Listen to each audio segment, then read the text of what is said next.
Well, good morning. I always love coming to ISPCS. It's one of my favorite events of the year, and thank Wayne for that kind introduction. I've done a lot of talks here, several panels.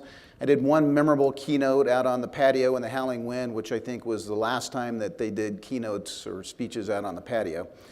But most of the time I've talked about some aspect of space policy or the goings-on at ULA. And this year, many of you are probably interested to hear what we're doing to support Boeing on Commercial Crew or our new partnership with Blue Origin, but you'll have to catch me later on that. This year, my talk is completely different. And for me, it's a lot more personal. I think for you guys, it'll be different as well. Hopefully, you're well fortified with caffeine this morning or some other substance imported from Colorado. But you know, it's kind of remarkable. You get opera and philosophy to start out your symposium. So, but anyway, I have a passion for philosophy. I know that sounds a little creepy. And last year I published a book called The Philosophy for the Future. I sent a courtesy copy to Pat, and much to my surprise, she actually read the book. And I'm told that that's no small feat.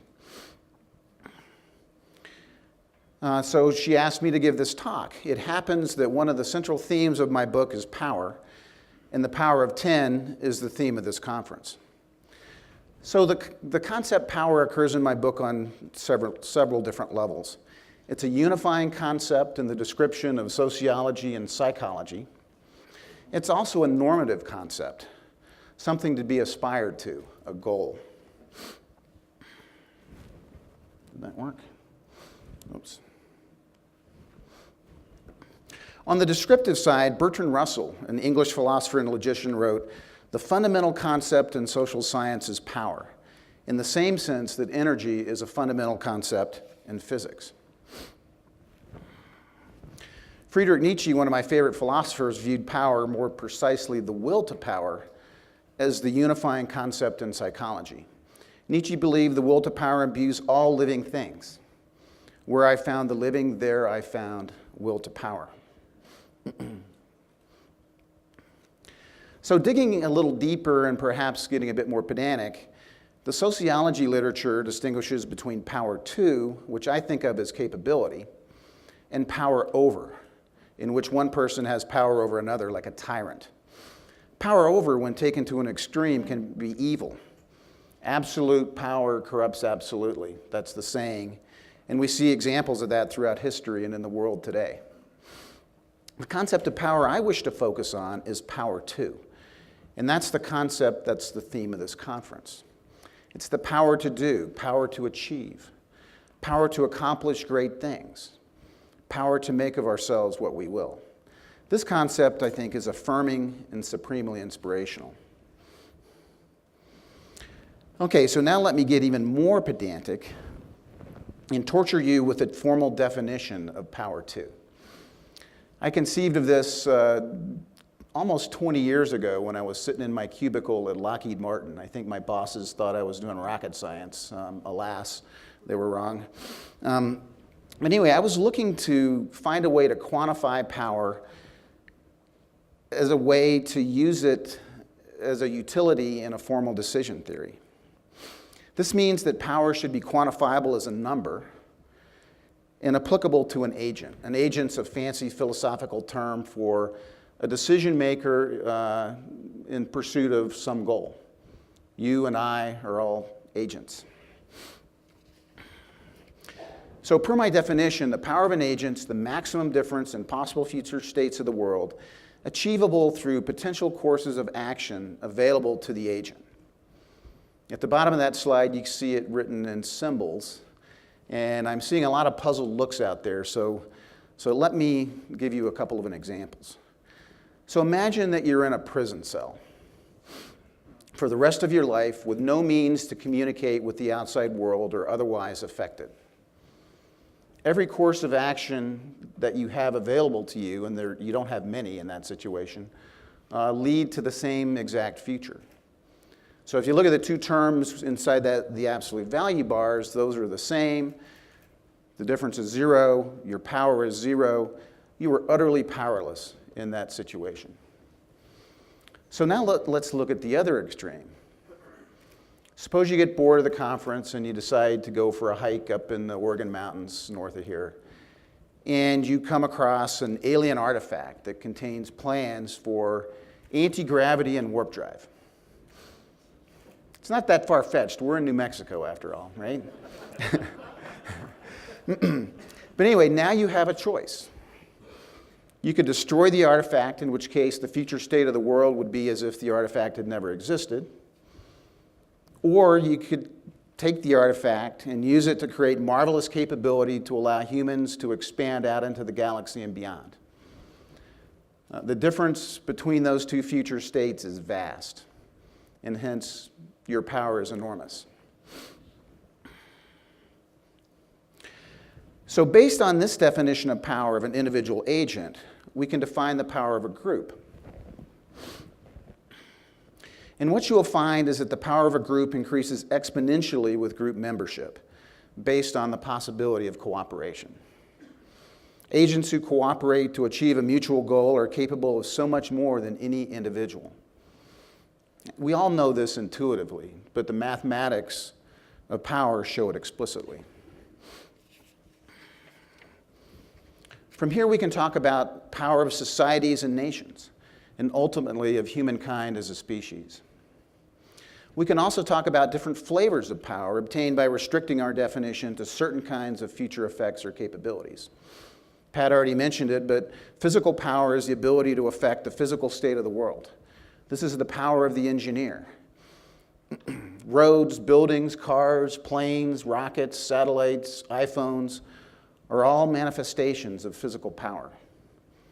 Technology is its currency. We can also talk about economic power, or political power, or military power.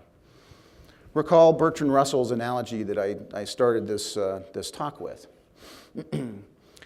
Those of us in the space business understand how different forms of energy can be converted into one another, right? If you take chemical energy out of propellants in a rocket, are converted on launch of that rocket into kinetic energy and gravitational potential energy of the satellite in orbit.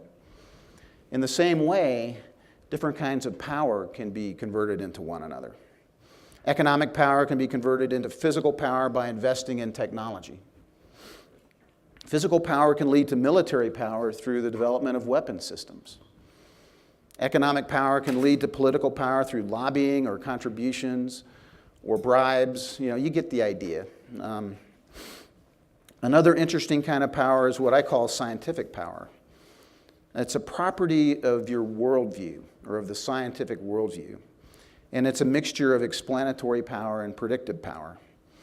Without going into detail, it's probably pretty obvious that you can convert scientific power into physical power through technology. So with this concept of power, let me make a fairly bold claim that the will to power has been and remains one of the driving forces in human history. The will is manifest at both the individual and group levels.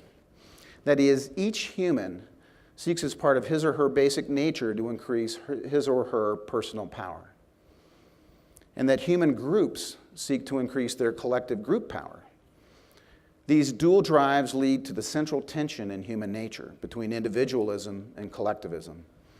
In my book, I go into detail about the evolutionary origin of these drives and how they're linked to the forces that drove the evolution of intelligence.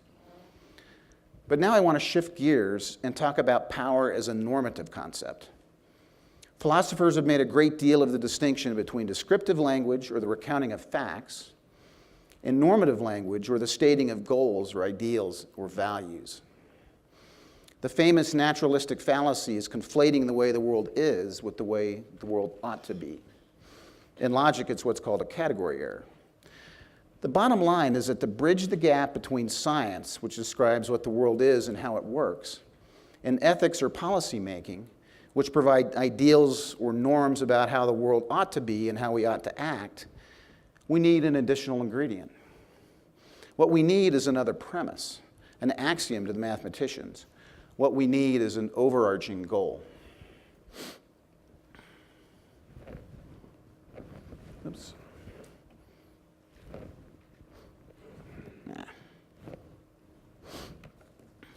So my proposal for the overarching goal of humankind is long-term viability of the species. Pretty straightforward. I mean, in other words, we should try at all costs to avoid extinction. That seems pretty self-evident. So give me a show of hands. How many of you believe that that should be one of our goals? I think those of you that didn't raise your hand are sleeping, or I should talk to you after this. Anyway, it's not necessarily the only goal, but it's certainly foundational. Okay, so we agree on that. Let's take the next step. It's my claim that maximizing long-term species power, as I've defined it earlier, is the best means, the optimum means to achieve long-term viability of the species. In my book, I gave a pretty lengthy and, I think in my opinion at least, a fairly compelling justification for this claim. But here, let me describe a thought experiment that gives you an intuitive feel for it. So imagine an immense Monte Carlo simulation where innumerable futures are played out. In some of those futures, a killer asteroid strikes, or an advanced alien civilization is encountered.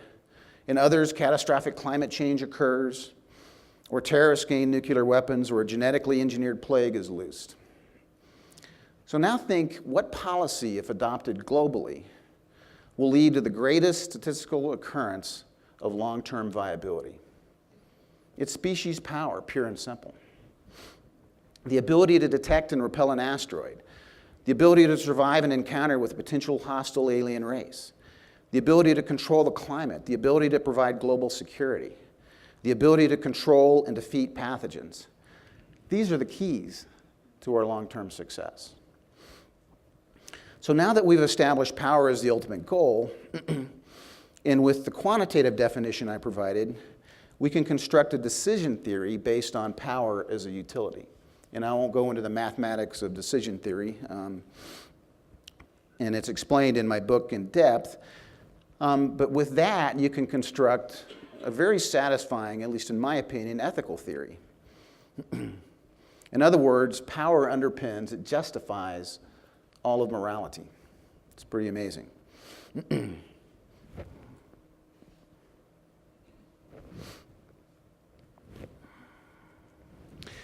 But I want to move beyond ethics into the realm of broad policymaking. I recognize there's much room for debate on this topic, but with maximizing power as the overarching goal, I've identified 3 elements of a plan to move humanity into the future. First is global political unification. You know, this might irritate some of the more nationalistic out there, but I think the logic is unassailable. The cooperative power of a unified humanity would be astounding. Imagine the enormous benefits of global security unleashing the cooperative potential of all 7 billion human individuals. Imagine if the resources we now spend around the world on military endeavors and geopolitical conflict could be redirected into goals that benefit all, such as scientific research and technology development, or expanding human presence into space. Just imagine. This gets me to part 2 of the plan, enhance science and technology. It should be obvious by now, but increasing overall scientific understanding, scientific power, if you will, directly increases species power. There are a number of technology areas that hold great promise in the modern world. They go by the acronym GRIN, G-R-I-N. G for genetic or biotechnology, R for robotics, I for information technology, and N for nanotechnology. Advances in all of these should be pursued with great vigor. The third part of the plan is human expansion into space. In the book, I lay out a number of different arguments as to why this should be our objective, which I won't repeat here. But in essence, if the overarching goal of humanity is to increase our power as a species, then expansion into space is an obvious and vital means toward that end. This brings me to a final point in connecting the concept of power as I've described it, and power is defined by a physicist, in other words, the rate of energy delivered measured in watts. In a 1964 article in the journal Soviet Astronomy, Nikolai Kardashev defined a scale to measure the level of advancement of a civilization. It was generalized somewhat by Carl Sagan, another one of my heroes, and it reads like this, as you can see on the screen. It's basically the log of the power output of the civilization with appropriate scaling factors. To better align it with my definition, I like to think of it as the power controllable by that civilization. So with that definition in mind, a Type 1 civilization can control its planet, or cislunar space, if you will. A Type 2 civilization can control its solar system.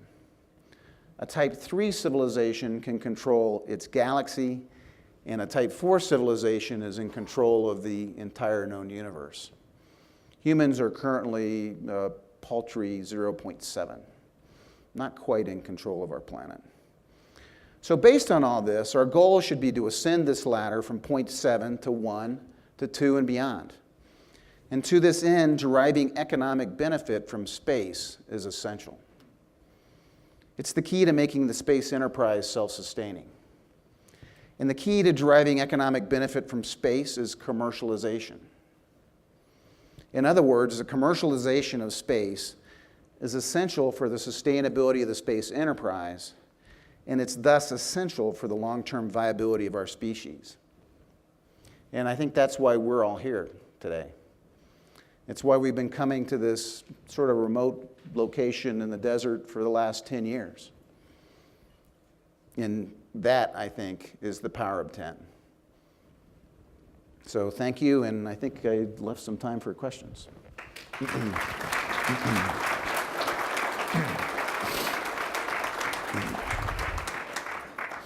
Let's see, George, we're getting a couple of questions for you here. Thank you. So, from the audience here in the room, how do you blend your power as an ultimate goal with your widely held religious and moral philosophies calling for selflessness? How would you blend those? Well, I don't believe there's a conflict. I think power, as I've defined it for the entire species, inherently involves cooperation. You get the most out of power as a species by cooperating with others. And part of cooperation is selflessness. But if you read my book, my political philosophy is pretty libertarian because individual, I believe in the power of the individual as well. After all, groups are aggregates of individuals, and the more powerful we are individually, the more we can contribute to the group and overall. I had a professor at the University of Colorado, philosophy professor, reviewed my book, and he described my politics as a blend between Ayn Rand and Bill Clinton. So, I'm not sure if that was a compliment. We'll have to give that a little bit of thought. Do we have I see we got a couple more questions while they're bringing you up here. I'd like to say I appreciate the chair because having a chance to sit and talk and think about these subjects is important. Well, I told Pat that you can't do philosophy standing up. It doesn't work. Let's see. Mandela in prison. Did he have power? To start with your first example, Nelson Mandela. Absolutely he did, because he had the ability to communicate. He was not held incommunicado. And he came out and was able to amass great political power and become the whatever it is, president of South Africa.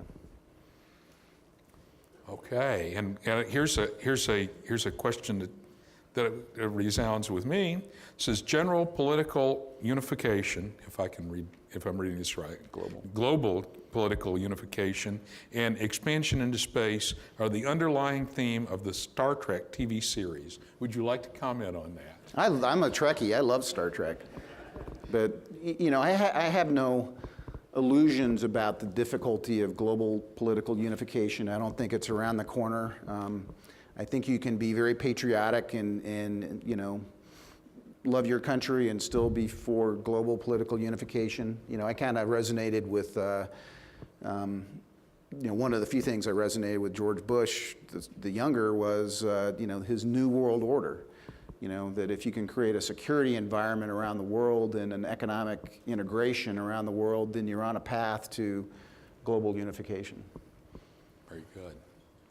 Any other questions here?